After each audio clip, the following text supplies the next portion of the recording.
Hashem is sponsored Leilui Nishmat, somebody somebody that we knew. Their son comes to say Kaddish in the shul. His name is Ruben Avulov.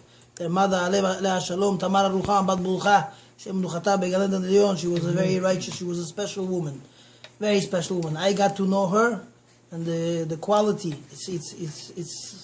She was somebody unique, a very unique personality. We very much miss her, and she should be there, as they say, Militz Yosher. She should be there to pray for her children, pray for us, and to ask on our behalf before Hashem, and on behalf of all of Klal Yisrael, Bezrat Hashem, what the Jews have, only prosper. So we should all be happy and healthy. Also, Leilui Nishmat, Isha Kasher, Nitar B'Shem Tov, his Mel Chai Ben Chefsi also should have Nuchato Began Eden Elyon. Also, we see from the grandchildren who the grandparents are. Okay. And there's also shul sponsored anonymously by someone which I don't really know who it is. They don't want to tell me. Let's go. The Bono Shalom should repay him, they say, 1,000-fold Bezrat Hashem in return. Let us proceed further. Okay. We have to point out something very important in the concept of Tarat Mishpacha and the laws of family purity laws, which are very, very important laws. They are there for our own benefit, as we spoke about last week. All those who want to find out about these concepts, to know the continuation of this shul, must listen to the previous shul. And all those who want to have a shalom bayit, want to have a perfect house, and build a happy and healthy relationship between himself and his children as well, and have a good life and a good outcome, should listen to the previous shulim as well. And I think Baruch Hashem, those shulim are coming up very, very beautiful. We Baruch Hashem are holding by shul, I believe, number 9. This is our shul number 9. Am I correct? Number 9? Baruch Hashem. Okay, we should have many more Bezrat Hashem coming. Okay, last week we spoke about the importance of the laws of how a woman could become a nida. We know there is a time of a month that we know that a woman, right, she has her menstrual period, and we explained many ways how a woman could become a nida. Listen to the last shul, and we brought like 7 or 8 or 9 ways how a woman could become nida, and these laws are very much important for all of us to know. This is something that is it's the foundation of the Jewish nation. You should know that. The famous law that they have. When it comes to breaking any other laws, to break Yom Kippur, somebody is holding by Pikuach Nefesh, is about to die. Can you give him food to eat? Sure. Can you take him to the hospital on the car? Sure, of course. Shabbat, very holy, right? One of the holiest days of the year. If somebody is Pikuach Nefesh, need to break Shabbat to cook food for him, of course, you save his life. There are many laws like this. There's one specific area where Torah says no. No, it means no, because the severity of the laws are very, very stringent. Mo'od chamur, very important to know. And this is laws of Tarat Mishpacha. Can a woman come to a house, right, and to be available for her husband? These things are known to be a big no-no. Never. B'shum ofan, never. And we explained that it's very important. We said that the concept of nida is something which comes as a punishment. As a punishment for the sin that Adam Arishon did, right? By his wife giving him to eat from the fruit that was forbidden for them to be eaten. And because they ate from the fruit, it says HaKadosh Baruch Hu gave Chava 10 klalot, 10 curses. We know that Adam got 10, Chava got 10, the earth got 10, the Nachash got 10, I believe there's altogether 39. I think the Nachash got 10 and the earth got 9. So we have total of 39 curses that HaKadosh Baruch Hu gave the world, right? For in the outcome of that sin. And all those things that we have to do to keep is only there to perfect the state and to make it better. So this way, the sin of Adam Arishon should be fixed. Once it gets its final, right, it gets fixed properly, Mashiach will come. It will be the end of the Galut. We'll all have a beautiful Jewish life, Bezrat Hashem. So, here we go. We spoke about the importance of knowing how a woman becomes a nida, and we spoke about the benefits, why it's important that these laws should be kept very well. This one thing I want to point out and to make clear is as follows: that to become a nida, to become, right, impure, to become not available for the house, right, not to be available for her husband, is not something which is up to her. It comes by itself. It comes naturally. It's a normal thing that women become nida, and we know that this is what we gotta know, that when she becomes nida, there's a certain restrictions, right, of certain limits to what a woman can do, and this is only good for us. It's there for a good reason, as the Gemara says. Rabbi Meir Balanes, he said the reason why, although Torah says laws of nida, the impurity and all the laws that pertain to nida is a chok, it's laws without any understanding at all, no explanations given. Hashem says, I'm the boss and I tell you what to do, and you say, Chosh, Rabbi, we listen, right? Hashem says, listen, you say what? Of course I'll listen. Of course I'll listen. Why wouldn't I listen to Hashem? Of course we will. I want to listen to Hashem. And one of the laws is laws of nida. But Rabbi Meir still goes out of the way and he says he wants to give us an understanding why these laws must be kept. He says, imagine something which is always available. You get tired of it. And you say, listen, enough is enough. Enough is enough. You don't get the drive. You don't get excited anymore. You want to have, something which is forbidden to you is wanted. Like they say, if you have 2 cups of water, 1 cup of water you stole, and 1 cup of water came to you because you earned it. Which one do you want to drink more? The stolen one. The stolen one. Why? It tastes different. It's forbidden. There's not, I have temptations. The Yetzer Hara is there, says, grab it, take it. This is what you want. Mayim Gnuvim, Shlomo Melech says, Mayim Gnuvim, Imtaku. The stolen waters are always sweet.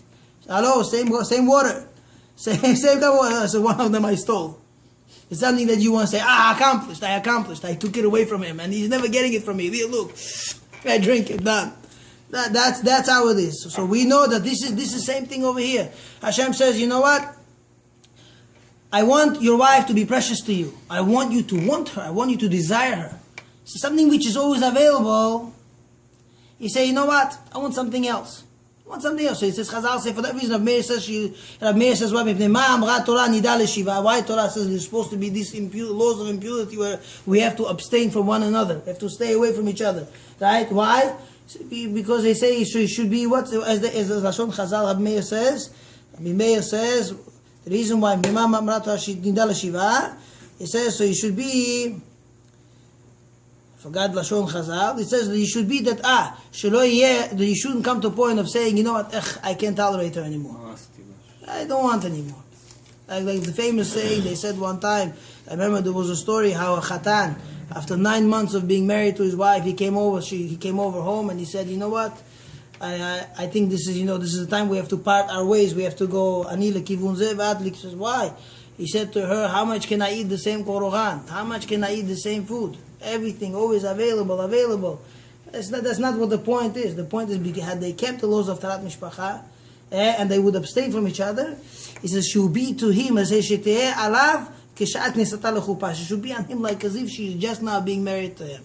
Imagine you stayed away for 2-3 weeks, and she says to you, did you miss me? You jump on her, right? Say, what do you mean if I missed you? What kind of question this is, right? The faster the better. Yalla, let's go. Faster the better. We want it. We want her to come back to us. This is the point of it. The point of it, she should be precious to him like the time when she was coming into the chuppah.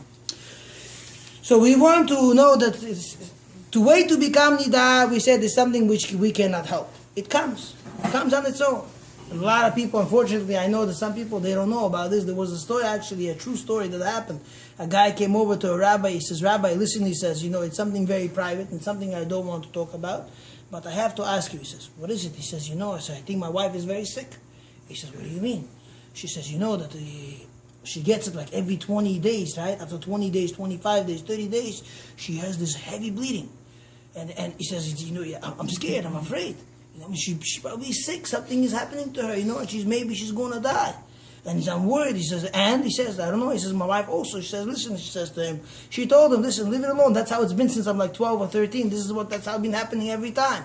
But he says, but I still think we should go, and check you out by a doctor. Do you think it's something very dangerous? The rabbi turns to him and says to him, if she bleeds, it's very healthy, and there's a reason for it, right? The body has to become again new, as we know that when it gets old, right? It all gets destroyed. There's a destruction in the body, and it cleans out through what? Through bleeding out. It bleeds and it cleans out itself completely, and then you know that after the bleeding is finished, you know that everything is fine and everything is okay. So this is something that people have to know. A lot of people, they don't know, and they think dangerous. Chas v'shalom. I just got married and I don't want her to die so fast, and whatnot. There are things like this. A lot of people don't know. They're ignorant. They learn him do it. Nobody explained it to them. How important it is that people should be pulled over and say, listen, hello, let me tell you something. There's a world out there. Why didn't you tell me before? So everything has its first time, Baruch Hashem. So, but the way to become pure is something that's up to us. It's something that we can do about. To become impure, to have to abstain from each other, it's not up to us. It comes, it happens, it's done, you gotta abstain, and then you gotta purify. The way to purify, we explained before we get into the laws of how the woman becomes actually pure, we have to speak about 3 very important rules. Rule number one is you have to know that for these kind of laws, you have to have a Rav. You have to have a rabbi, somebody who can guide you, someone who could teach you and train you, to give you, first of all, an understanding about these laws. And there are many different aspects that you could weigh, right? To find a rabbi, the purpose of the rabbi, the job of the rabbi is that since he cares for you, and he wants you and your wife to be available for each other, right? Always. So the rabbi's job is to know all the laws that pertain to laws of Nidah, and you should know there's a lot to learn. It's a process, first of all, to learn the material is about good 3 to 4 to 5 years, non-stop learning the concepts. And then besides learning the books, there's also practical. You have to learn. There are certain things that we'll speaking about afterwards, how a rabbi can tell you, we can determine to you, say, this is not a problem. You're good to go. Your wife can go to the mikveh, she can go to immerse herself in the mikveh, and, she can come to you without a problem. This is something that's very important for that reason. You should know. The rabbis are there for our benefit. I'll tell you a few stories just for people to know and to understand that it's a lot of people like the famous. I remember Rabbi YOSEF KHIYAYEV, how he was complaining on the tape one time. He's a rabbi in Eretz Israel from Ramle. He's a rabbi in Ramle. He says one time a rabbi came and he was explaining them laws of Tarat Mishpacha. So the guy turns to him and says, Rabbi, are you serious? Are you serious that I have to go and ask questions like this? He says, I'm embarrassed to do such things. So the rabbi says to him, for you and your wife to go to the beach, Beged Yam, to be dressed up in the swimming gear, to go out there on the beach is not embarrassed. But to come to ask a question, So, this is already too far. Yeah? Too far, right? Too far. To watch dirty and disgusting things, to go to weddings and who knows what goes on. You feel like you're coming to a beach and you say, Bono Shalom, this is a wedding. This is Maaseh Avera, it's a sin. This whole thing is a sin. You have to understand this. And people have to realize that this is not the way of life. The way of life is that people have to be, Vasbin as Bukhari and say, you got to have a little bit weight to yourself. Can I spend a nickel on you? Can I say, I'm willing to bet that you are 100% well? Now, I could trust a nickel on this concept or no? Are you going to go so low? You have to know this. Like the famous story one time, say in Russia, it happened, there was a story one time that there was one worker, and he's working in a very important office, and he says to him, listen, he says, no matter what you do, make sure you don't go so low, and you do not lose your own respect. He says, if you go with a certain place, make sure you don't lose yourself. He says, okay, listen, no problem. Yeah, so he says, okay. So, but he goes there, at the end they tell him, he says, they said to him, you should know, it says, make sure you don't bet. And the guy says, no, what's the problem? So the guy goes to the place, and they said to him, you know what? He says, we know you are an ambassador, and we look up to you, or you are Adam Gadol, somebody very important. But we really strongly think that you have a hunchback. Garbate, you're a hunchback. So the guy says, no, I'm not. He says, no. 100 people in the room, they say, no, you have a hunch. He says, no, I do not have a hunch. He says, listen, you say, well, prove it to us that you're not. So he says, well, why do you have to prove it to you? He says, no, you got to take off your He says, we all bet, we want to bet that you are not. He says, and we put a bet over here, $1 million. That if if you take it off, we'll give it to you. If you show us your back without your shirt, we'll give you $1 million.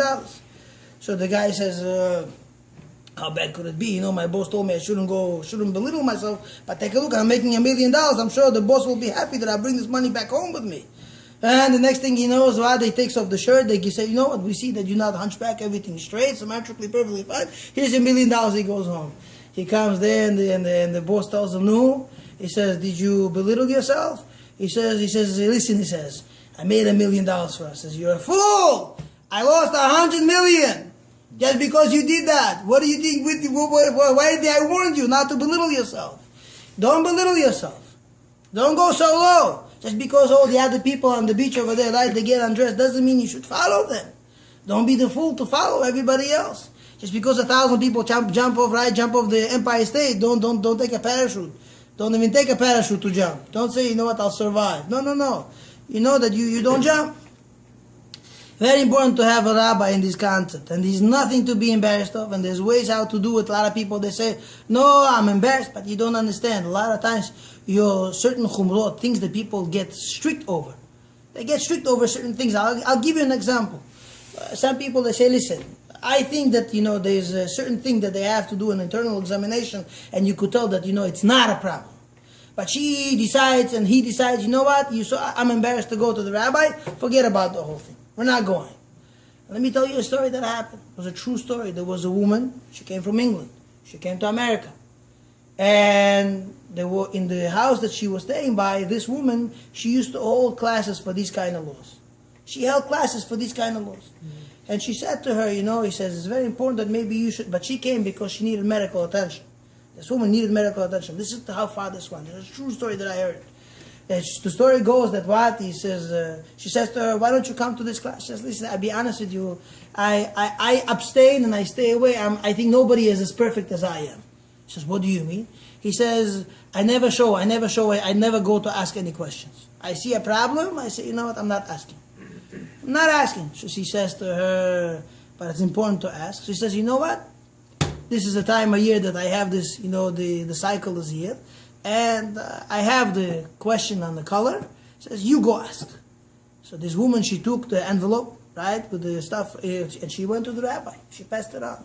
She says, there's a certain woman that she's embarrassed to come and ask a question. Here, the rabbi should look. So the rabbi went like this. He took out the thing. He looked at it.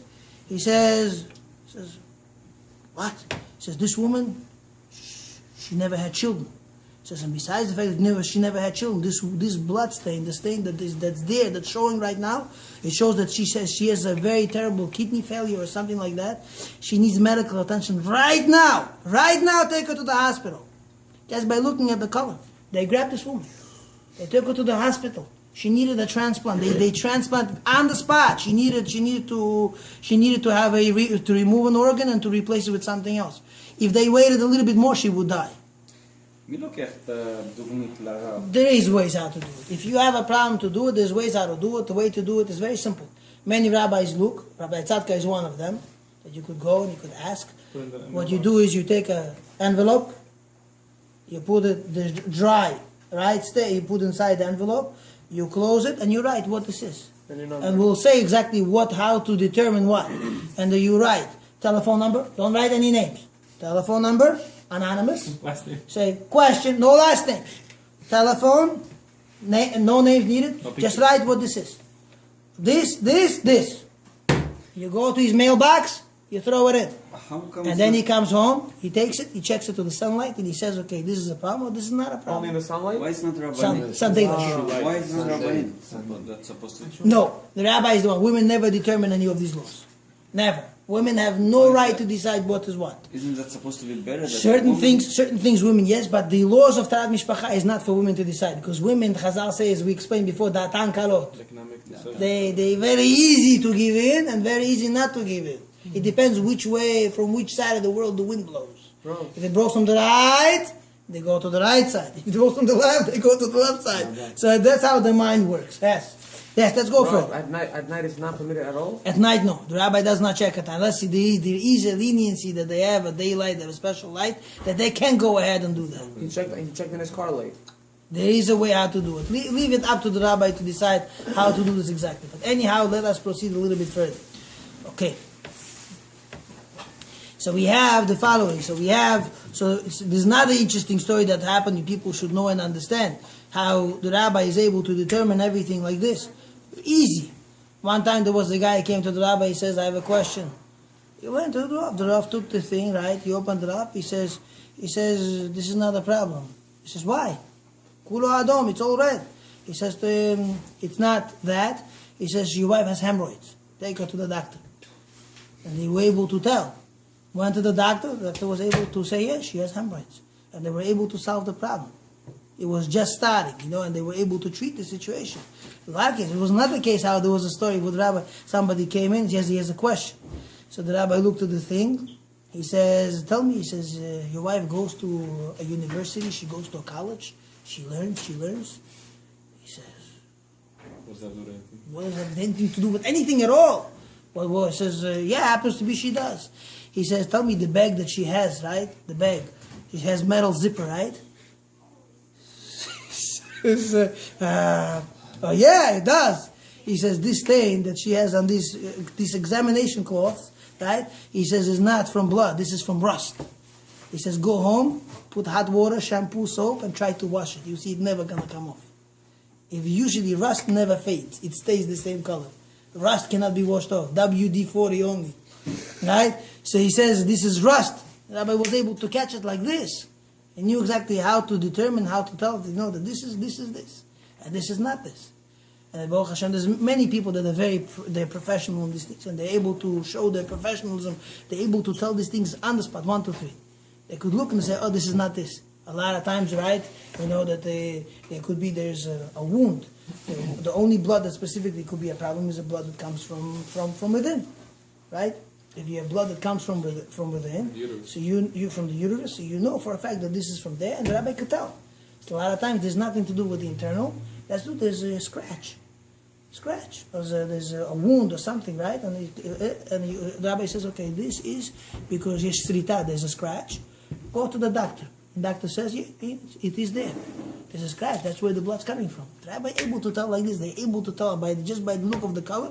They say, "This is a wound. This is not a wound. This is from this one." They're able to tell these things because they learn. They study these things. Where do they study? They study. Colors Yes, they know exactly which colors to look out for. And you'll see right now, I will give you a little presentation of you be able to tell how certain things are a problem, certain things are not a problem. And Baruch Hashem, this is something that I don't know, but I'm also studying. So it's studying something that every time, let's say I have a question, I run to the rabbi and I put it down. And the rabbi looks, right? Let's say for example, my wife, Baruch Hashem, my wife she gives classes. She gives classes to women. And because of my wife, Baruch Hashem, she should be always healthy and strong. That HaKadosh Baruch Hu gave us such an opportunity that she's able to put women on the right path. And she explained to them why it's important to keep these laws properly. And a lot of women who cannot take these questions themselves, they're embarrassed. It's always the first time for everything. So my wife says, "What's the problem? Pass it on to me." When I lived in Queens, not once, I used to run to Rabbi Schachter's house. The rabbi that was just now here, I used to give him envelopes. I used to run to Rabbi Tzadka. I used to run all over. Rabbi Olbaum, Rabbi Steinberg. I used to go all over. Even used to drive sometimes, go to Brooklyn to ask a question. I go to the rabbi, would look at it, and would say, "Okay, this is not a problem." And you explain to me why this is not a problem, why this is not wrong. You get to learn this way. You get to learn. You get the shimush, you get the training, and you pretty much get to know the idea of what's up. You should know. This is not something you can go and ask just any yo-yo off the street. Not all the rabbis can answer you like this. You just go say, "Oh, yeah, I have a question." He says, "Yeah, let me look." I say, "Oh, this is not a problem." What in the world? What do you know? Do you study this day in, day out? This is something that you need to know to learn a lifetime of work. You should know. A lot of rabbis, they could look at the thing and they could look and they say, "Okay, this is because something is wrong within your, what's the ma'alechet or the digestive system or whatnot." They're able to tell you what the problem is right away, and they say, "This is not from there." A lot of times the rabbi could look at something and find the stain. Says, "Oh, your wife has UTI. Take her to the doctor. She has a urinary tract infection." You're able to catch these things 1, 2, 3. There were stories. There was one time a woman that she had this problem, that no matter how much shower she take, the smell would just follow her. After birth, she was after birth, and after a while, it became a stench. It started to smell so bad, and he wanted to figure out what the problem is. She went to the doctor. The doctor turned to her and he said to her, "Had you been Jewish, you wouldn't have this problem." She says, yeah, I'm a Jew. What are you talking about? Had I been Jewish? I am Jewish. He says, no. He says, I meant to say a Jew that lives by a Jewish law. He says, had you been Jewish, as Jewish women, they have this concept, right, to do every once a month, when the period comes, you do an internal examination. And by doing internal examination, you could tell things. This woman, after birth, when doctor was cleaning up whatever he had to clean up, right, gauze, there was a piece of gauze material, right, that they cleaned the stuff, sterile gauze, remained inside. It stayed inside, full of blood and whatnot, and after a while, it follows you everywhere. And you say, I take showers and I already know what to do already. Doesn't know. And the rabbi says, well, come. The doctor says, let's go. Gynecologist, right? He had to do whatever he had to. Poor lady, she went through birth all over again. He had to get in there and to pull out whatever had to be pulled out. Garbage. And these things, if people know these things, they would not do these things. A lot of people, they have this concept. They use, some people use like a diaper. They use these always pads, right? Or they use tampons. And tampons is a little bit different. Better for women that are not married not to use tampons at all, because they could ruin their virginity like this, because it's something that absorbs blood, and it's whatever. It's a whole procedure. It's a different texture than always the pad that they have that goes like this. So they had these tampons, right? There was a woman, part of it, right, who got ripped off, and it stayed inside there, Ribono Shel Olam. And the smell was following her everywhere. Doctor says, had you been a Jewish woman, this thing wouldn't happen to you. I'm a Jew. It's possible. And the true story. I'm not making up baloney stories. These stories come day in, day out. And the rabbi said to them, listen, had you done these things the right way, you should know those people also who do these things, they only preserve themselves. There was a famous story with Rav Yonah Yinon. You should know Rav Yonah Yinon is in Eretz Israel. He's a mumche in these laws. Professional, all the questions. Chacham Ovadia, Zichrono Livracha, Chacham Ovadia, Rav Yosef used to say, he says, anybody who wants to know questions, he says, Yinon Shemo, go to Rav Yonah Yinon. Go to Rav Yonah Yinon. He's the one to ask all these questions to.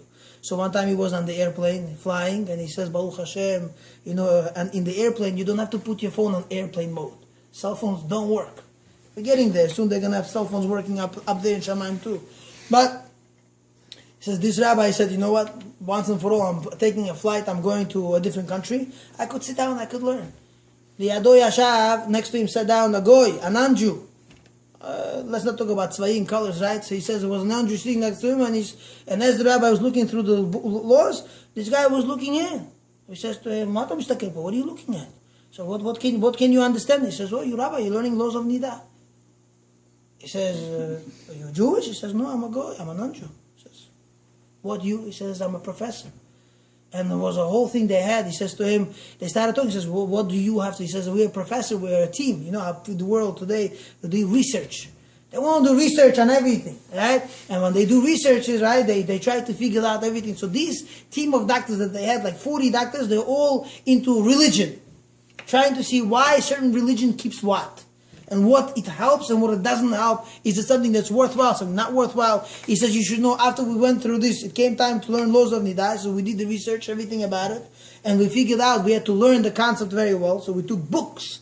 And we studied, we went over the material and again, and we drilled ourselves just to figure out everything. He said it came out to be that we were so convinced, he says, our wives, non-Jews, keep all the laws of Tarat Mishpacha, everything from cover to cover.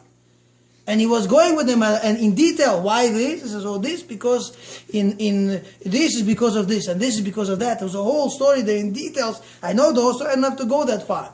And the rabbi was taken back. He says, what do non-Jews have anything to do with this? And they realized, they said, statistically proven, with people who keep Tarat Mishpacha, he says, if you look at statistics, they say that women that keep Tarat Mishpacha, they have less chances of having the ovarian cancer. Ovarian cancer is one of the most dangerous ones.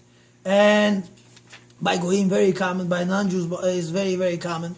Not so much by the Jews, because very simple. We have time to go to Tarat Mishpacha. We abstain. We know that it's not healthy. It's not, but we don't do it for health reasons. We do it because Torah, Hashem said to do that. We have to keep the laws because Hashem said so. But we have the rabbis, the rabbanim. They know exactly what, when, and where.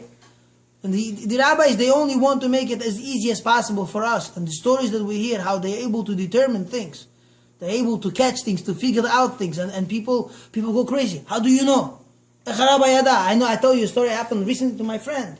His wife had an ectopic pregnancy. Now, ectopic pregnancy is one of the most dangerous pregnancies there is. It's a pregnancy which happens not in the womb, up there, inside, but in the, up there, yeah? But rather it happens down there, below, and the sides over there, all the way down. And it's outside the womb. Outside the womb pregnancy. Now, this is very dangerous. Whatever.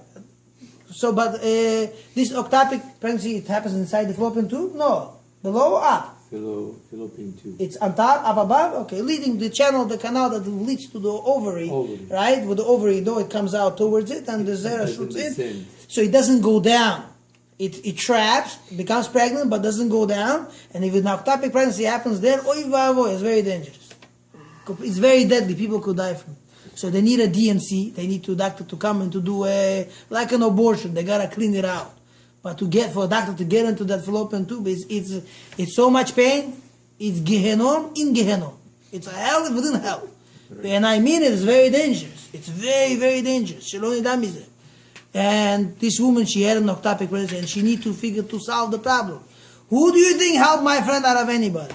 A rabbi in Borough Park was able to get this guy, sit him down and said to him, listen, he says, you have to understand.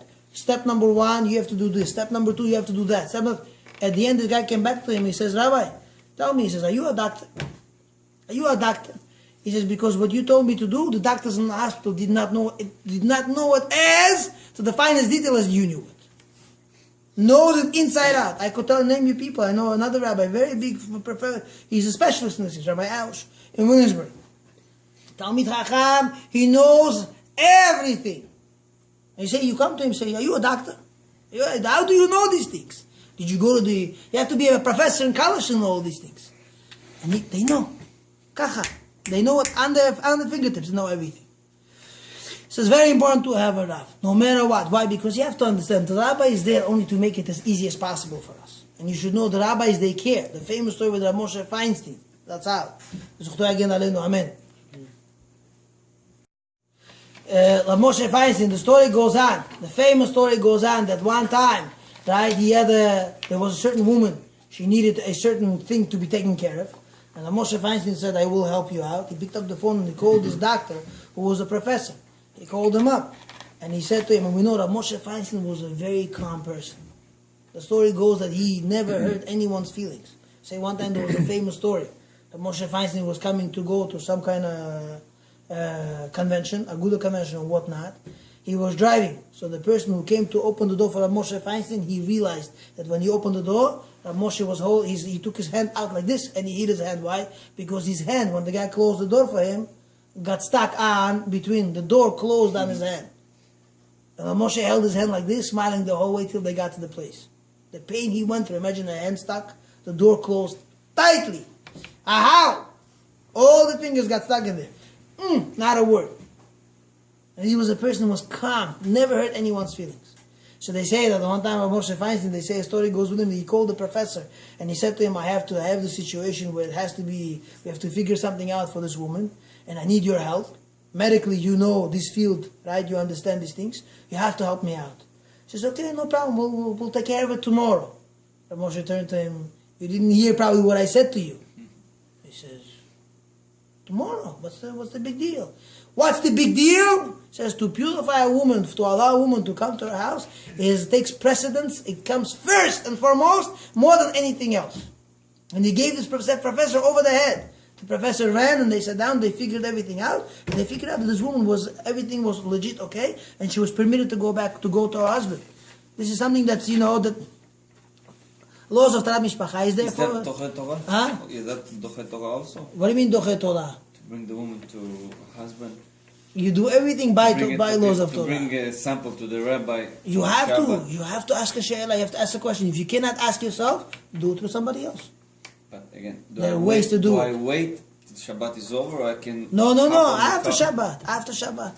If you don't ask questions, this kind of question on Shabbat. After Shabbat, you go, you ask, you throw it in the mailbox, and let the rabbi figure it out for you. He'll call you. He say, "Ze beseder," and he'll put the phone down on you. That's how it works. You pick up the phone, you call. He says, it's fine, not a problem. And he hangs up. Or sometimes he'll say, yes, please explain to me a little detail that I have to know. And you explain what you have to, you say what you have to say. And the rabbi is able to figure it out for you. And I tell you everything. Supposed to speak with the husband or with the wife? No difference. No difference at all. You can call No yourself difference. if you want. He's not going to know who you are. He'll never know what you are. He's not going to ask you, Ken, Ma Hashem, what's your name? What does he care? Nothing to do with it. 1, 2, 3. 1, 2, and I tell you, there was a story even with one woman. But recently, she couldn't have children for a long time. Already for many years she's married, she cannot have children. And we had to figure out what to do, what not to do. Well, my wife took a woman she took her somewhere. They sat down, and the rabbi sat down, and he listened to everything, and he said to her, okay, listen, what you will have to do is 1, 2, 3, 4. But Hashem waiting for Yeshua. We're looking forward to get, to get a salvation. Hashem shall help out. Okay, another thing that's needed for this laws. First of all, you have to have a Rav. You have to have a Rav. Number 2, you have to have a calendar with Hebrew dates on it. Hebrew dates is a must. Now the reason being why we say the calendar with Hebrew dates is a must, because we will learn later on, our last shiur on this topic is going to be the concept of the laws of the calendar. That you should know that this is very much has to do with the Hebrew dates. And you only calculate by Hebrew dates and not the English dates. And it's very important to have it. We'll explain why later. Okay, we'll explain why to the finest detail why these laws have to be. And you'll be surprised how it's so precise. If you follow the calendar, you know when problems could come, when problems don't come. You're on the ball. You're on top of the situation. Not the situation being on top of you, you being on top of the situation. Another important rule that you have to have is that you have to know when the sunset is. Always important. Comes to these laws, when something happens, right? Always look at the time. Look at the time and write it down. This way you could always say, okay, let's figure this out. Before sunset, after sunset, because it makes a big difference. And we will explain exactly why it's very important to know when sunset is, because a lot of times it will help us out to solve certain issues that come to these laws that you have to know. Because in order to purify yourself, there's mainly 5 steps. And one of these steps is very much required to know has to do with the calendar and has to do with the sunset. We will explain this to the finest detail, Bezrat Hashem. Okay, let's do the 5 steps of how this process of purification begins. Now, this is very important for everybody to listen and for everybody to know this very well, because this is the Aleph Bet, the ABC of Taharat Mishpacha. If you know these 5 steps, you know that you are for sure not coming to a sin. Okay? Number 1. Ready? Here we go. Step number 1 is, you should know that the bleeding process, no matter how long, how big the flow is, and how small the flow is, no matter how big or small the flow is, always have to wait 5 minimum days. There's something called 5 and 7. Okay, 5 and 7. Now I'll explain to you what this means. Minimum 5 days, what I mean is the following. You have to know, as soon as, right, the woman, she goes into a stage of having a bleeding, no matter what the bleeding was. We explained before, all types of bleedings. A lot of times you can get a bleeding which is only a little dot. A lot of times you get a bleeding which is like a faucet. You open it up, right, and 5 days long, there's blood gushing non-stop. There is. Yeah, and you say, listen, this time, and sometimes it goes more than 5 days. But minimum is 5 days, always. Let's say there was a stain, and the rabbi said, right, Nida, no good. She has to stay away for 5 days. And these 5 days are considered to be dirty days. And you cannot start counting your 7 clean days until you finish counting those 5 days. Only after the 5 days are over, only when the 5 days are over, then and only then you could, right, start thinking about counting the 7 clean days. We'll explain everything to the detail. So minimum 5 days. Now how do we count the 5 days? So here it's very important to know when Shkiyah is, when is sunset. Because you have to understand and know. The bleeding goes 5 days the most. Normally. Sometimes it goes 6 days, sometimes 7 days, sometimes 8, sometimes 9. You should know. The more she bleeds, Chazal say, Kol shedameh, kol kala, shedameh merubin, Chazal say, baneh yafin. The more the kala bleeds, the more the wife she bleeds, says the more beautiful children are going to be. It's not a bad thing. It's not a bad thing at all. It's very healthy actually. Okay? No, not when she's pregnant. When she has her menstrual. The more she bleeds, the more beautiful the children are gonna be. I don't know My mother how. probably had I 9 don't know days how. bleeding. Huh? My mother probably had 9 days bleeding. I have no idea. Baruch Hashem, you're all beautiful. But anyhow, let's proceed further. Let's go on. Here, this is the. Listen to this. So you have to know that the bleeding goes for 5 days. Now I'll explain to you how to count these 5 days. You should know 1 second before Shkia, before sundown, is considered to be day 1. 1 second. 1 second Before? sunset is day 1. Why is it Full not- day. Because Miksat Hayom Yikulo, we say a part of the day is like a whole day. Oh, That includes okay, Benish okay, Bashol? okay. No, before Shkia only. Even 1 second. No, You should say- no. What's in twilight? Rabbi, you should say even 1 second. Even 1 second. Okay. Even 1 second before sundown is considered to be day 1. Okay. Okay, day 1.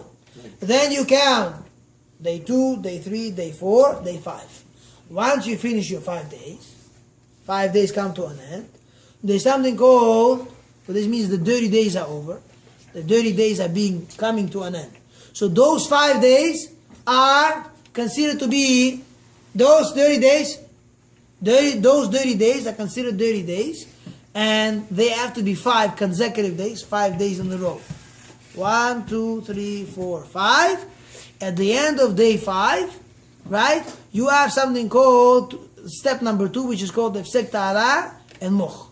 We'll explain exactly what Hefsek Ta'ara and Moch is, Bezrat Hashem, coming soon. Then there's something called Shiva Nekiim, that's 7 clean days that we have. And then there's step number 4, which is called the Chafifa, which is the preparation for the immersion to the mikveh. What about the 7 days Deoraita? Everything is Deoraita. All these steps we're talking about over here is all laws of Torah. How come they say 7 days is too extreme? No, it's not extreme at all. It's Not Deoraita. Because we have something called today, every woman, she's begedel, Safek Zavak Gdola. Well, I'm not going to go into details what that means. And Safek Deoraita is the Chumrah. It's a Safek, it's a doubt in laws of Torah. And we say that it's strict to the fullest extent and no monkey business. Cannot play games with this. No rabbi can tell you that, this is not so important. No shit thing. Every law, every step of the way is Deoraita, it's Torah law, and there's no room to play around. At all. 5 steps must be kept. So step number 1, you have to have minimum 5 dirty days. 5 to like 8? 5 dirty days. Minimum 5 It was could nice. be 20. It could be 25. Some women, they have something called hysterectomy. It's a disease that the woman, she does not stop bleeding. She has to go and have her surgery on her female organs.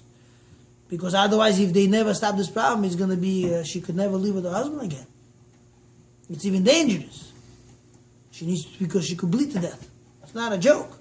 It's bleeding and bleeding and bleeding non-stop. Doctors cannot, the only thing to do is they figured out today is just to cut. Cut and throw away. That's the only thing they do. Figure out the problem. It's extra. It's a spare tire, as they call it. Right, spare tire. But anyhow, you have minimum 5 days. Then you have step number 2, which is called Hefsek Ta'ara, bringing an end to the minimum 5 days. Bringing an end to it. That's called Hefsek Ta'ara, and Moch will explain what that means. An eternal example we'll speak about. Then there is step number 3. Which is called the Shiva Nekiim. Shiva Nekiim means 7 clean days, 7 consecutive clean days. And after 7 clean days, at the end of the 7th day, there's something called Chafifa, which is called the preparations for the mikveh. And after the step number 4 of Chafifa, there's something called immersion in the mikveh, which is tevilah, immersion, that that has to be done at the end. And after the immersion, she comes back home. And they live a life of intimate life, more close relationship than just being regular friends. And this is very much important. The Rambam says, to the extent, listen to this. If any of these steps are omitted, not followed, he says, the Rambam says, you can pour on this woman all the waters of the world. All the water in the world can be poured on her, and she's teme'ah. She's impure. Nothing doing. You cannot skip any steps at all. They must be all followed. Must be all followed to the fullest extent. And this is very important to that everything is kept. And we will explain everything in detail. Now let me explain to you. You'll probably look at me and say to me, Rabbi, this is the wrong place. Wrong shiur. It's not for me. I should have sent my wife instead of me, right? It really pertains to her more than me. Why are you driving me crazy? I'm not driving you crazy. This is important for every man to know. Because people, man, if they don't know this well, the women could be slacking off and they could do a lot of things which could cause us to do avidot. Which I could tell you stories from today till tomorrow. How a lot of people, they make a mistake and they assume all types of assumptions. And very simple. They don't count 5 days the way they're supposed to. They don't count the 7 clean days the way they're supposed to. And then they go to the mikveh. And they don't do a lot of things the right way. And the next thing you know is they come home. And you think, oh, Baruch Hashem, she came home from the mikveh, everything is clean. Sure. As clean as, I would say the word, the hot places. That's how clean it is. Very, very dangerous. Because you should know, Nida is not something to mess around with. Nida is something which HaKadosh Baruch Hu gave us the laws, that we must keep them the right way. In the olden days, you should know, laws of Nida was even more, people knew that, stay away, don't mess around. How? I'll explain to you. They say the famous thing they say when a woman, she's a Nida, he says, if somebody would just come and step into her footprint, he will get sick to the extent of almost like to die. If her shadow would go, he would go into her shadow would fall on him, he would get sick also. They say that's why Lavan, if you remember in the Torah, the episode in the Torah, when Lavan ran after Yaakov, and he wanted to find his gods, the Trafim, right? It says, what did she do? Rachel, she was at the time when she had her menstrual, and she sat on top of it. So her father walked into the tent, he went checking all around her, and he did not check under her. Why? Because they knew, don't come close. She says, Papa, I'm sorry, I can't get up, I cannot even stand up for you. Why? He says, I have an excuse, derech nashim, this is a time a year. And Lavan said, no, don't get up, sit. He was afraid. Why? Because the Ramban brings it down.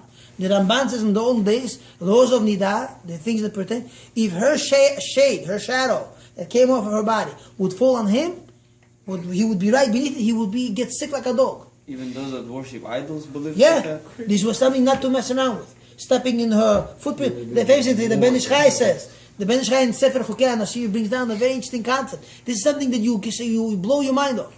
They say if a woman, she makes a dough, when she is Nida, the dough, chances are, will spoil. It's going to spoil. It's become, She's not allowed to? No, not allowed to. If she does, it's going to get ruined. Not recommended?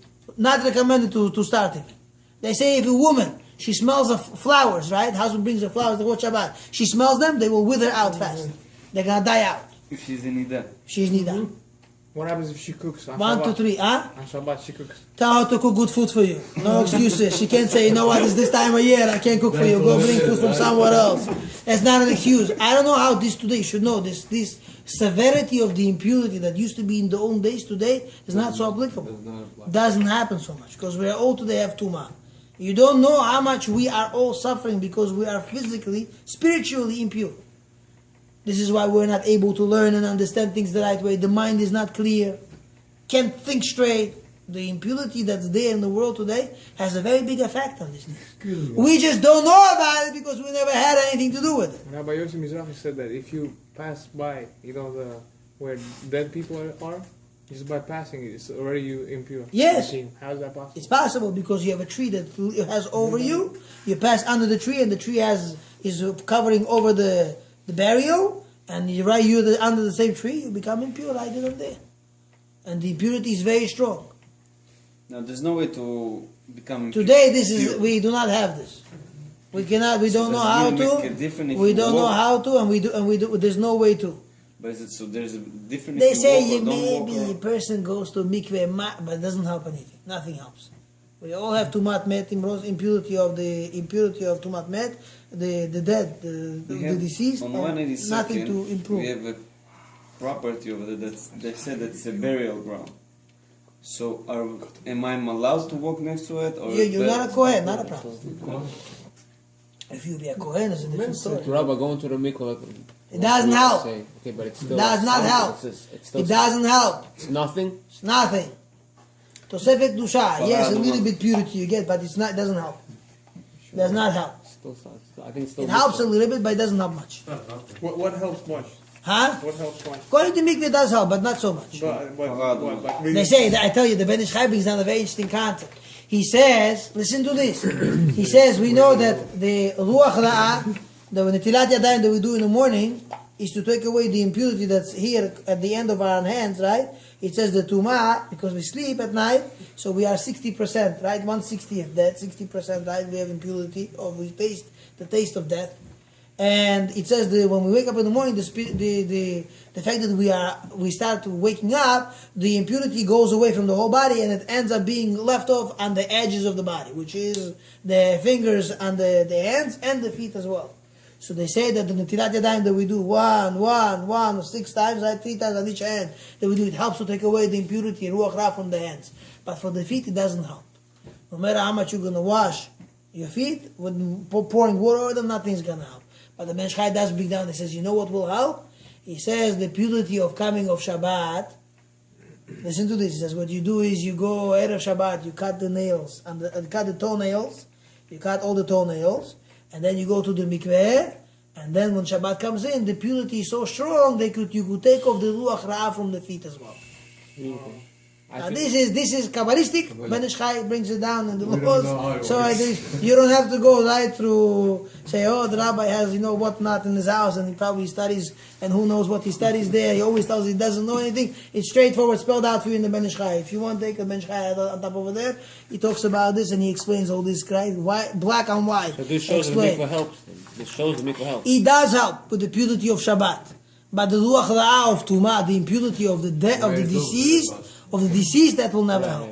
It's not gonna help. Okay. Yes. I have a question. Like, are you allowed to cut nails, like fingernails and then toenails at the same time? Or not? Sure, you're allowed to do that. That is says no problem at all. Somewhere I heard that they're not allowed. Rabbeinu Yehuda Chassid, he writes in his books that he says that you're not allowed to. Not allowed to do these things at all on the same day.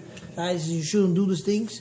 So, but the Arizal says not a problem. At night also. At night also you can cut it, not a problem also. But And you could cut them. You could cut them in the order, whichever way you want. Some rabbi He says yes, you gotta jump around. Yeah, you cannot start from the first.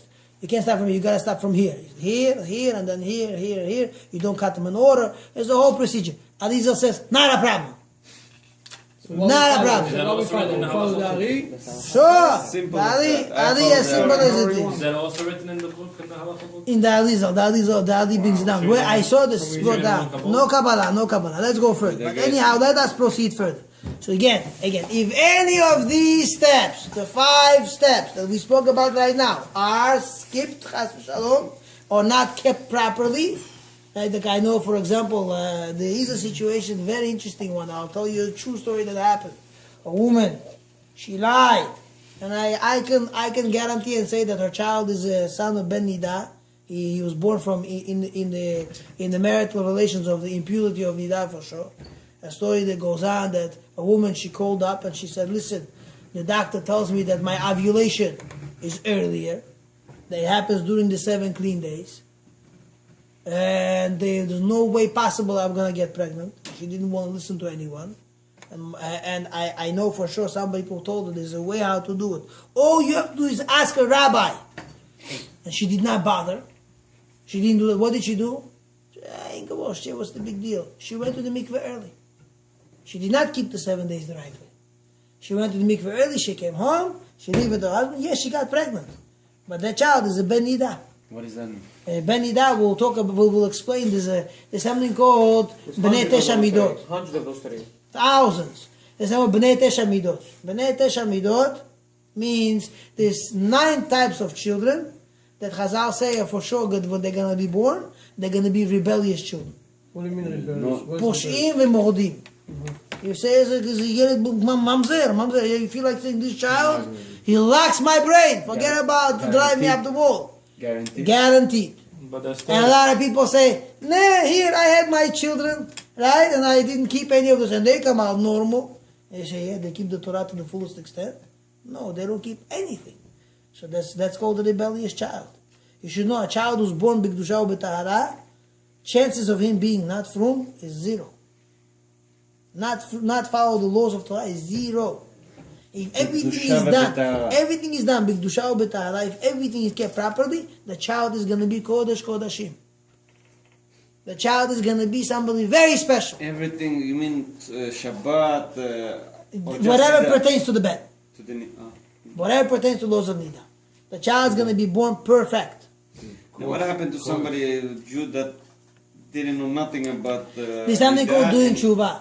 If a person does tshuva, it will have spread. The kedusha is going to spread. Even the That child the that child he is already going has? to change. The child is going to But change. also you have your mashava, your thought process. Your also. thought- your It thoughts, has nothing to do Bezrat with the Hashem. laws of Nidah. It will everything. We will speak about Bnei Tesha Midot Be'ezrat Hashem. All these things, you'll be surprised how I'm going to sit with you over here and I'm going to explain to you certain things, and you're going to say, "Wow! Now I know why this is like that. Whoa! Take a look. Now I figured this out. Now this makes sense too. This makes. We're going to talk about the concept of Bnei Tesha Midot. I will advise all of you to be here and just to listen like this, and you'll hear all these things, and you say, the part of the puzzle got figured out over here. Yeah, I need to speak with my This puzzle fits in over here. This puzzle fits in over there.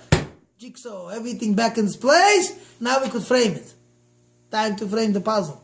You know that this everything makes a lot of sense now. So let's go a little bit further. Now I want to go and to explain to you in detail. You should know. The laws of mikveh, if they kept everything properly, if laws of mikveh, everything kept properly, only then can she go to the mikveh. If all the laws kept, all these 5 steps kept properly, only then she go to mikveh, and only then everything could be okay. If let's say I give you an example, right? If I have lulav and etrog, we just had the holiday of Sukkot. If I take only 3 types, lulav, arava, adasim, right? And I'm going to make a bracha, al netilat lulav. Am I yotzeh? Do I fulfill? No. I have to have the 4th one. The etrog has to be there too. You can't do one without the other. You gotta be all, it's either all or nothing. Same thing with tzitzit. Let's say I need to have 4 corners, right? I cut 1 corner. Can I have 3 corners and say bracha litatev betzitzit and put? No. You gotta be all or nothing. It has to be everything. This is how these laws are. Everything has to be in its place. Now let's get into details of, we explained how to count 5 days. The way to count 5 days is as follows. As soon as the woman finds out that she became impure, she's nida, she sees that there is a stain, she sees that there's a blood flow, right? She sees there are ways to tell that she's nida. She has to count from that moment, she has to count 5 days. Now we know that it doesn't have to be full 24 hours, 5 or 5 times 24, no. It could be 4.5 days. Because even a second before sundown is considered like the day before. It's a day before. So we have day 1. So you look at the clock. It's 3 o'clock in the afternoon. It's before sundown during winter time for sure. 3 o'clock is before. So you say, okay, this is day 1. After Shkia, it's already considered to be day 2. So you count. Let's say Monday afternoon. Now listen to this. I want to explain to you. When it comes to counting laws of Nida, like the children in school, they count like this. 1, 2, 3, 4, 5. You gotta count one by one. One by one. And the way to figure out if you did it correctly, you count 1, 2, 3, 4, 5. Now count backwards.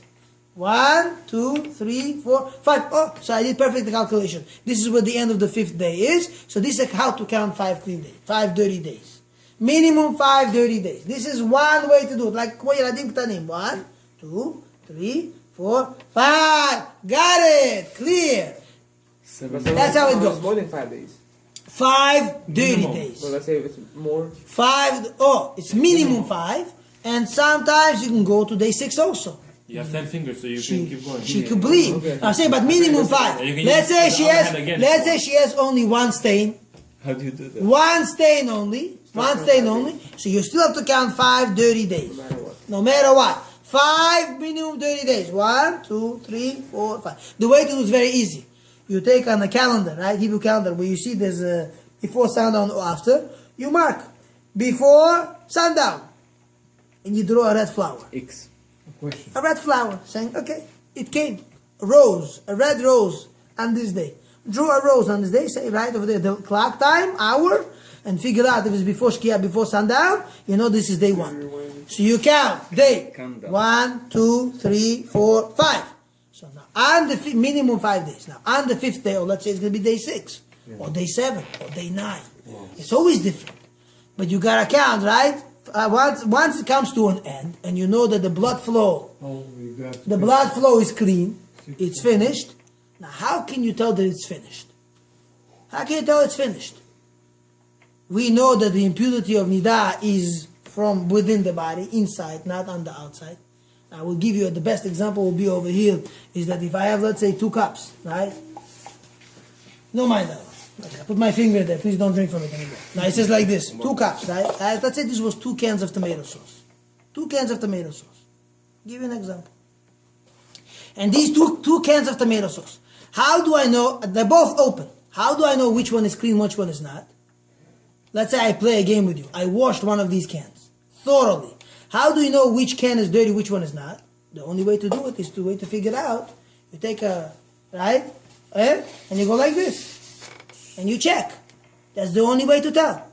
Because as long as I hold like this for you, say which can of Hans tomato sauce, right? Or puree or the pasta, right? Whichever one is, which one is dirty? Are we getting paid for You the will never commercial? know. The only way to figure out is if you do a internal exam. On the outside, it doesn't work. A lot of people, they don't know the importance of checking the right way. So they say, listen, I check myself. How? Like I go to the bathroom. I wipe. I say, that's it. You see it's clean? Must be everything. No. They weren't Yes, taught, right? inside. No, they weren't taught. They have to be know. explained. No. I give you another example. Can you hurt They- yourself while no, you're checking? we will give you details. Slow down, please. Perfect question to ask. We're getting to it.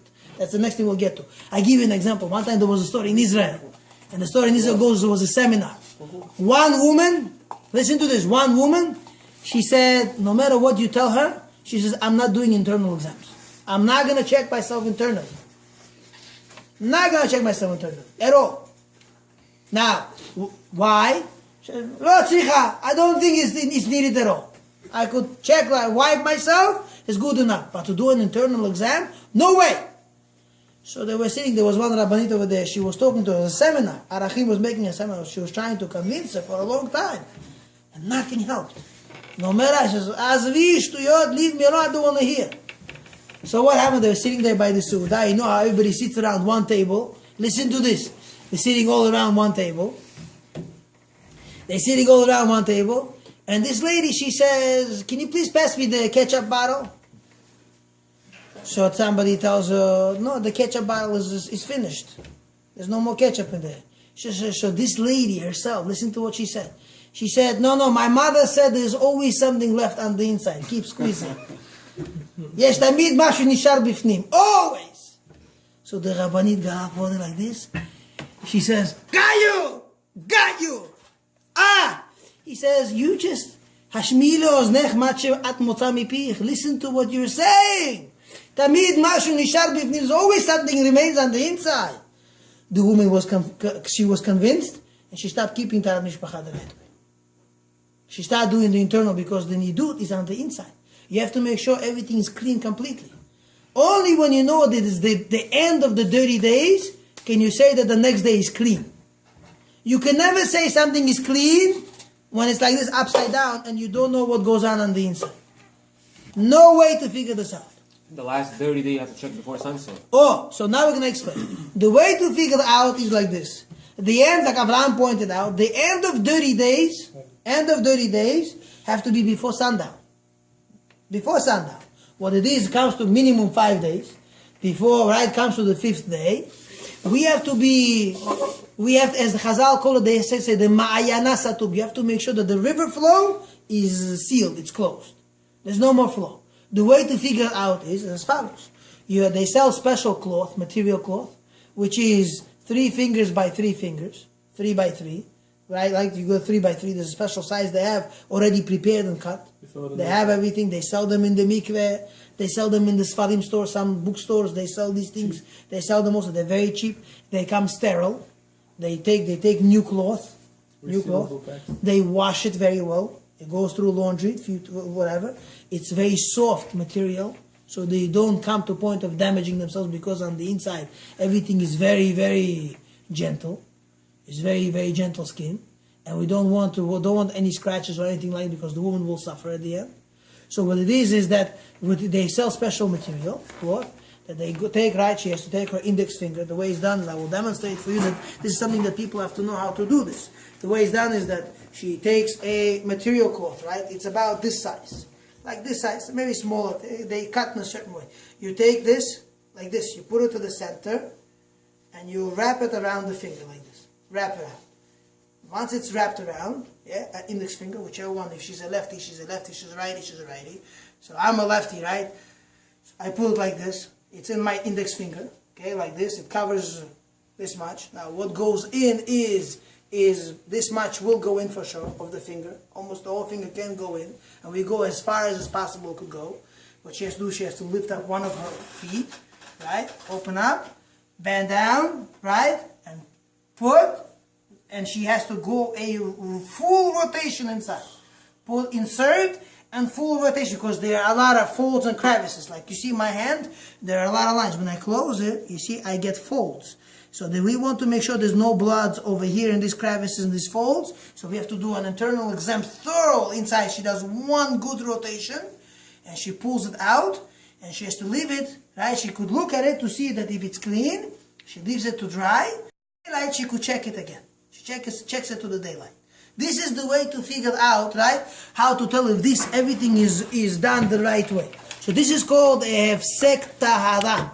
It's called a internal examination, internal exam that determines to us that it's the end of all the dirty days.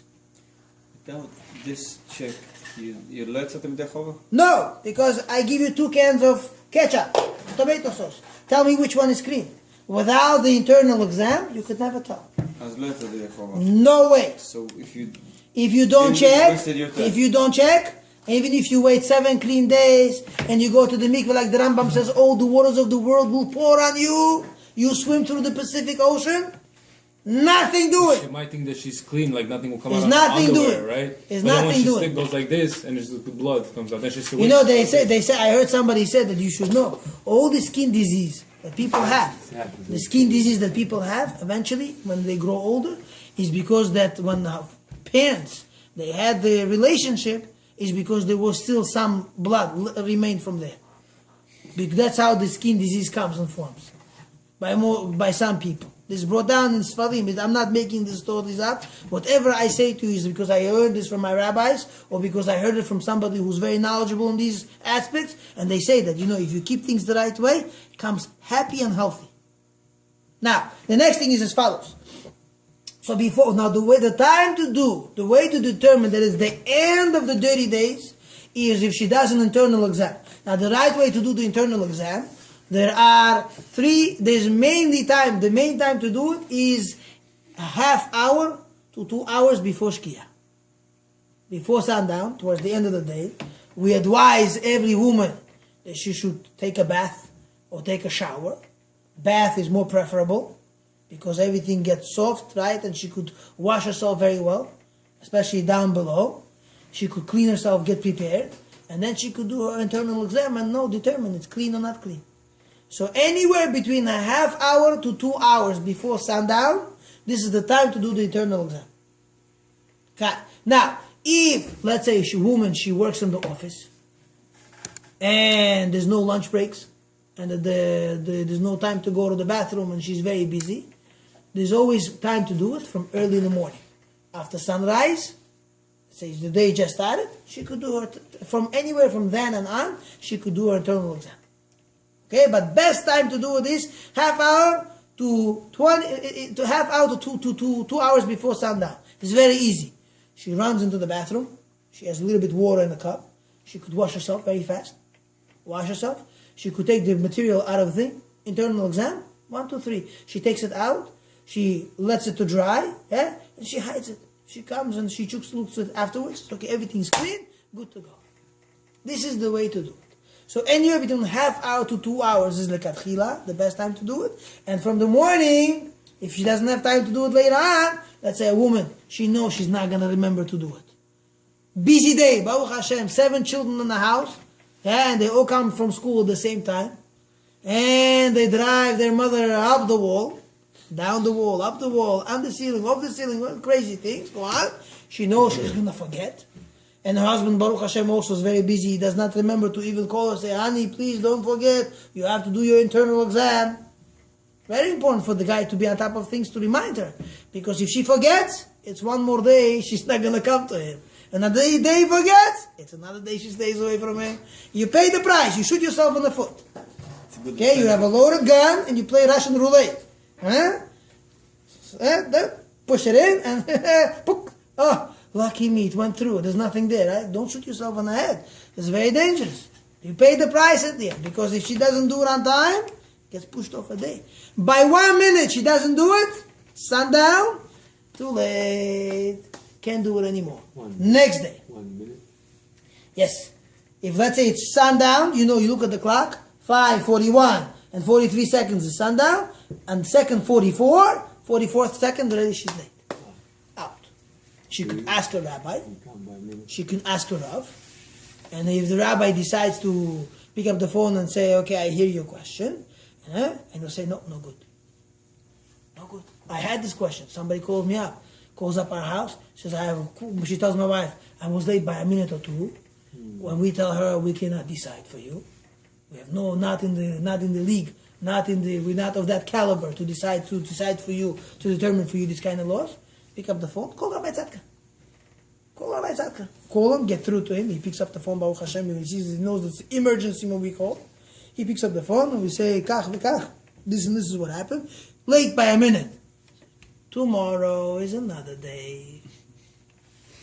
Pay the price. And I'll tell you a story. Listen to how important it is, how rabbis care about the story. Listen to the story. Shlomo Zalman Auerbach. They say one time a Jew came to him. It was before Yamim Noraim, before it was Rosh Hashanah coming, Yom Kippur coming. And he came to him and he says to him, Shlomo Zalman, he says to him when he was still alive, he was a very big tzaddik. They say when he came to Shlomo Zalman, he was a very sweet person. He came to Shlomo Zalman and says to him, Rabbi, it's before Rosh Hashanah and Kippur, and I'm looking for a zechut. I need a zechut. I need a merit. I need a good merit. I want to come to Shamayim and say, Ribono Shel Olam, I did for you. I did for the Torah. For the sake of Torah, I did something. So the rabbi says to him, what do you do for a living? So he says, I'm a bus driver. I drive from one city to the other. Eged, Dan, whichever bus company in Israel it is. Right? Eged, Dan. Now there probably another 1,000 came out by now. But when I was in Eretz, it was only Eged and Dan. That was pretty much it. Mainly the year, they go from city to city. So he says to them, this is the job I have. The rabbi says, you want a zechut? Perfect. He says, every time you drive on the bus and you see that it's 15 minutes before, 15 or half hour, minute before Shkia, yeah? Yeah, you're running late, make a stop by the gas station. Make believe as if you have to go to the bathroom. Ta'atzor! Stop the bus. He says, why? He says, maybe you have a woman on the bus that was driving home with you. And she knows that you were supposed to be on time. And there's always, Baruch Hashem, pkak, right? Traffic problems on the road. He says, she needs to do her Hefsek Ta'ala B'dika. She needs to do her internal examination. She's stuck. She has all the clothes. She has everything prepared. What to do? He says, you purposely stop by the gas station and say, we're taking a 5-minute break. Anybody has to go to the bathroom? Please use the facilities. You have 5 minutes. Get off the bus and go do something. Go sit in the bathroom for 5 minutes. This way, a woman that has to do her Hefsek Ta'ala B'dika, she's going to run to the bathroom, do an internal exam, everything, and she could come one day earlier to her husband. Look at what Rabbi is thinking for somebody for zechut, as a bus driver driving from one city to the other. Akhpat lo? Of course he cares. This is something that only a Gdol Adol, only a Talmid Chacham would come up with such an idea. And this bus driver was so grateful. He was saying, thank you, Rabbi. It's something I would never think about. A chesed, think about somebody. And this is done what? Nobody even knows who benefits from this. Baruch Hashem, look at this. Now next. So again, the way to do it is at the end of the 5 dirty days, right? To figure out for sure, finally, this is the end of the dirty days. On pure days. Right? End of dirty days. I call them the dirty days. Right? She does an internal exam, half hour to 2 hours before sundown. She could wash herself. It's not must be. If she didn't wash herself, it's okay.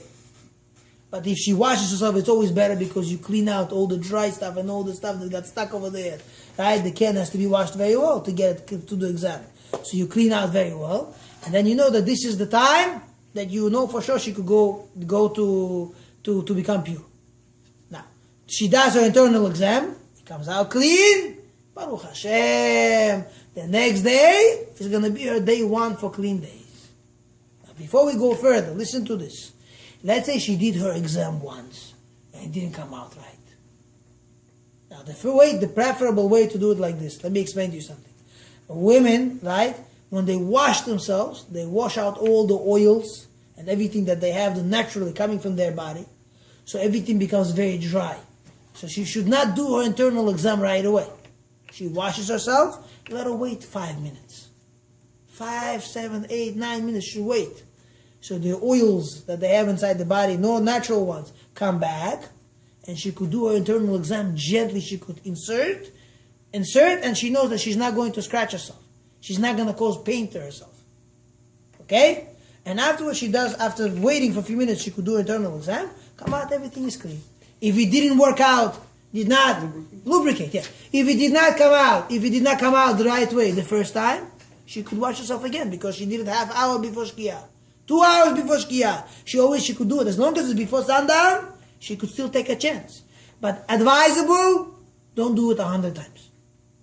If you see it didn't go 3 times, leave it alone.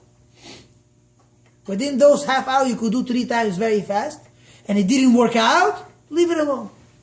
After 3 times, don't bother because you know there's still blood coming. That's why it's not cleaning out completely. Okay? This is the way to figure out when the end of the dirty days are. And the way to put an end to them is if you have to levadot, to be sure.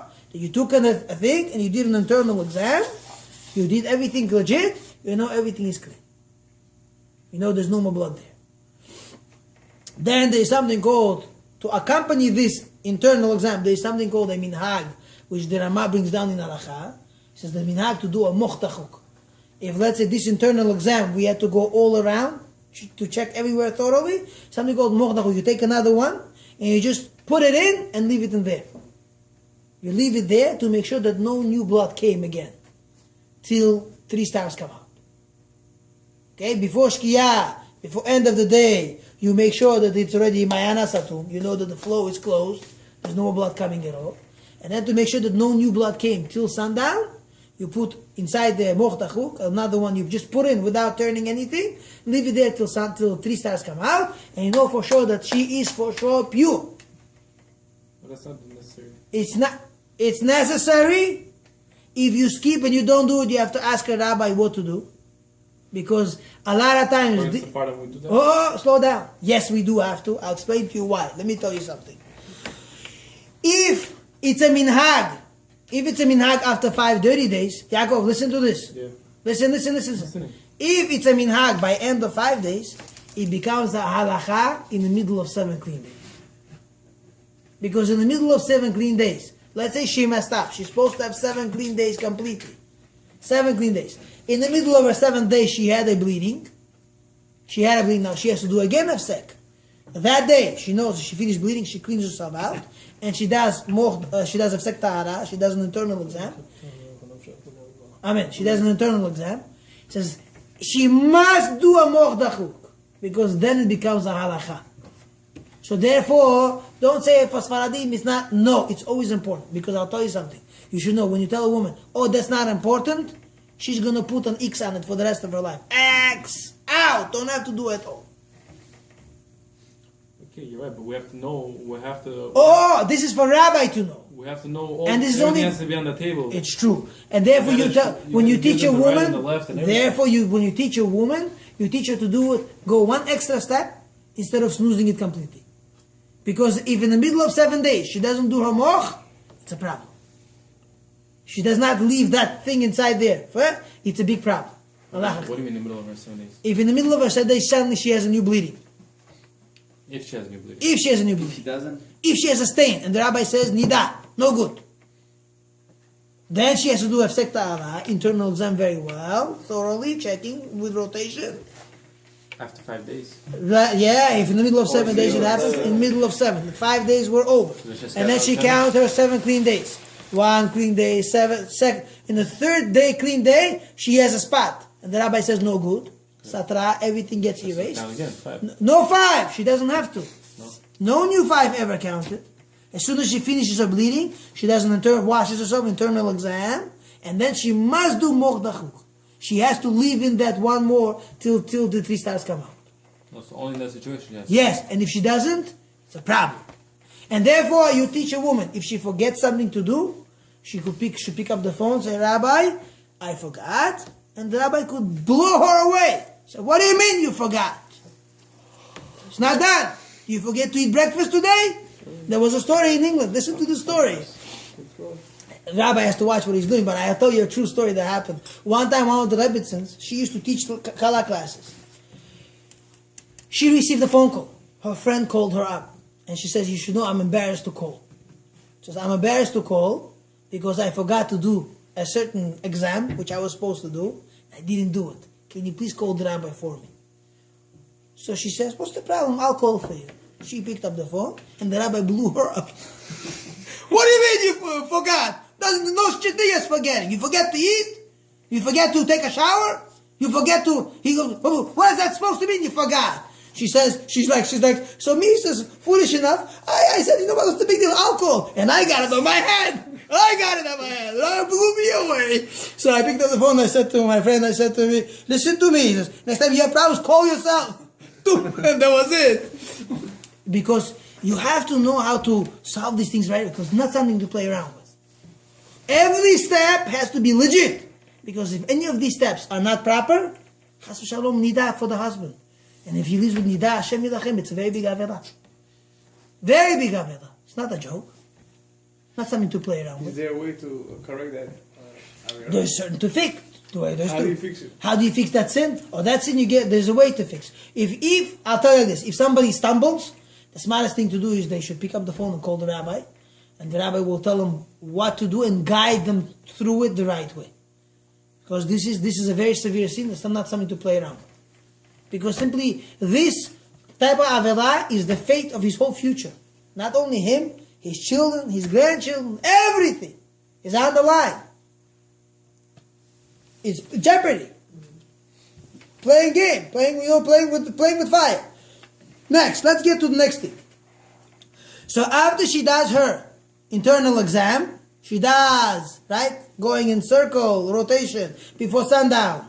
It comes out to be good. She leaves it aside somewhere. She hides it somewhere to let it dry. And then she does another exam, which means she sticks it in and leaves it in there. Okay?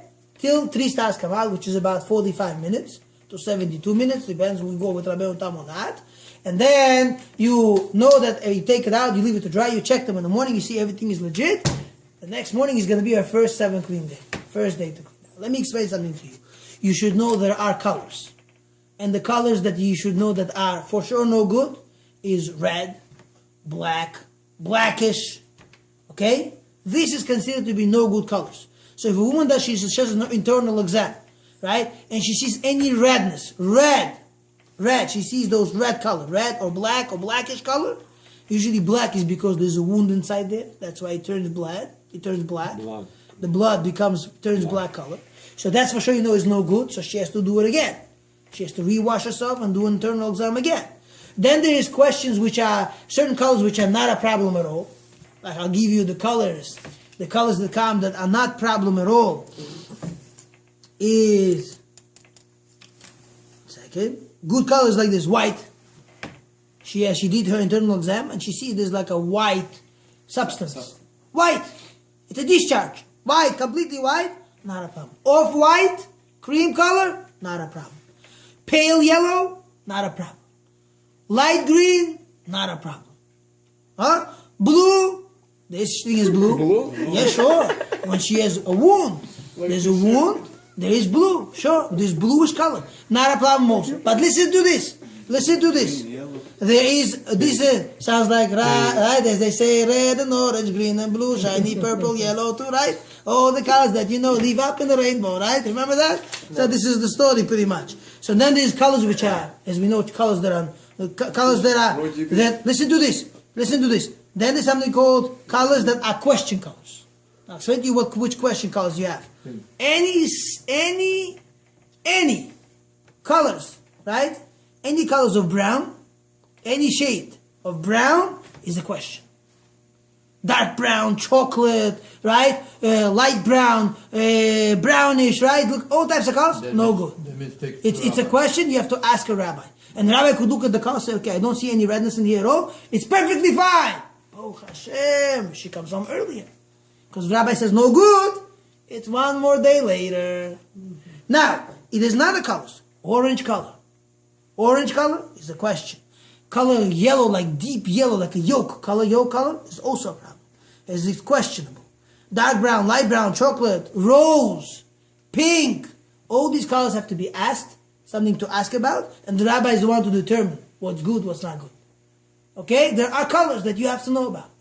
So if a woman, she sees there's colors, questionable colors, and let's say the guy is embarrassed to go ask or whatever, very simple. Envelope, when the stuff is dry, put it inside, mark what's what on the thing, right? Don't mark on the thing.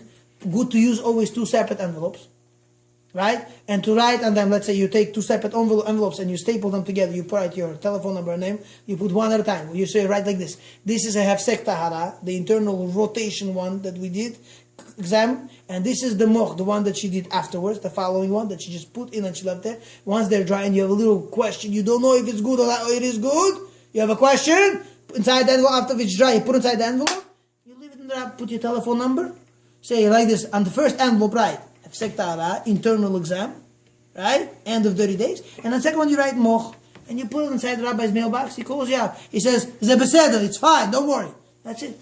Done deal. You know that it's Baruch Hashem, your wife is coming home on time. Kaifu. Now, the next thing is if you have a question, the rabbi decides for you it's no good, so you listen, Alachai is Alachai, you gotta follow the law. Next day. But listen to this, Listen to this. The next thing we have to figure out is the following. So we spoke about that you have to leave these things, right, to check the colors only by the morning. You gotta check only by a light. Right, you have to go do by daylight. Now, a very important rule. You should know this. Every time you have a cloth that you have a question on, please do not leave it to second day, third day. Ani ish'al, I don't have time right now, I'll ask later. Because you're only making things more difficult. Because you should know, everything that looks fresh could be told right away what it is. The longer you leave it, the color fades. It changes. Also, you have to make sure that you have to make sure also when the woman, a very important law, that when she's going to do bidikah, checking, she should look at the cloth from both sides. Even if it's sterile, she takes it out of the package, specially prepared, right? Washed, everything the way it's supposed to. She should check from both sides, like this and like this. No stains, nothing on it. She could take this, do an internal exam, leave it in a safe place to dry. After she put a clean envelope only and send her off to the rabbi if she wants to ask a question. Because anything that a guy says, okay, no problem, I'll take care of it, takes it and puts it in his pocket. The next thing you know, there are quarters, there are nickels, there's rusty quarters, right? There's some pennies that are very dirty. Any part of dirt that goes attached to this material, you're making things more difficult for the rabbi to figure out for you how could solve this problem. Okay? Because these things are very important to know, and people have to know that this is the way to do. Okay? So after she figures out end to her 30 days, she knows she finished the 30 days, there are certain rules that you have to know. Number 1, at the end of her 30 days, she has to wear clean, new undergarment. Clean and new undergarment. Clean, new means chiste, naki. White, preferable to have white color, better off to always have white. That this way you know that you want your 7 days that are coming right after the 30 days, you want to make sure that everything is clean. Everything is clean. So this is something very important. Now there's a lot of cases, situations where a woman should not hear of these things. She stains. Every time you see new stain. For this kind of woman, they sometimes advise to her, they say, listen, we advise you always wear colored undergarment. No white at all. So this way, when there's anything on it, you cannot tell. If you cannot tell, it's kosher. But it's only with the advice of a rabbi. You have to ask a chacham, you have to ask a rav, and the rabbi has to tell you what you should do. Okay? Only if the rabbi decides that for you. This is the questions to ask the rabbi. So now, there are many questions comes out usually after pregnancy. A woman, she gave birth. and we know that everything inside there seals, closed tight, and she has a hard time to do her internal exams. Let's say she wants to, after the days of the bleeding are over, like 30 days, 40 days, depends how, 3, 4 weeks, 5 weeks, 6 weeks, right? So it depends all on how she rests. If she rests up well, she becomes strong, she heals faster, she'll stop bleeding faster. But it comes time to do internal exam, everything is stiff and closed, right? She becomes like a new kala, like a newlywed, that you have to, in order to live with her, you have to really penetrate hard, you have to really work on it to get things going again. Some people have that. So then she should always ask Sheila. Say what to do, how to do. So they say, you know, some people, Rabbi may tell you, right, Vaseline, lubricate, this, that, shower, right, do this, do that, all types of advice what to do. And this is only with the authority, rabbis telling you the advice to do so. And you have to ask and figure out how to do things the right way. Now, when the rabbi says to the woman there, let's say, okay, this you can do this way, it's only one time at a time. It was only good for now, this answer. For the future, if you have a problem again, you pick up the phone and you ask, because every situation is different. Every situation is different. Next. Now, okay, so very important for us, man, like I explained before, that we have to be on top of the situation. And we always have to make those phone calls and ask, right? And be on top of our wives. Because a wife also should feel that, he's away from me, I'm away from him, and he wants me to come back, right? Wants to be close to me. And he asks me, no, everything is good, don't forget to do Hefsek TORAH, make sure you do everything the right way, right? Nicely, reminds her. Shows you, if he shows you he cares for her, you know what she's going to do? She's going to care for you. She'll put you on her head and she'll carry you. She'll say, I'll care for you for the rest of the life. Bezat Hashem, till here. Next time, Bezat Hashem, we're going to go into the next concept, which is called the Shiva Nekiim, the 7 clean days, how to count them and what needs to be done. Bezat Hashem, we'll do that next time, Bezat Hashem.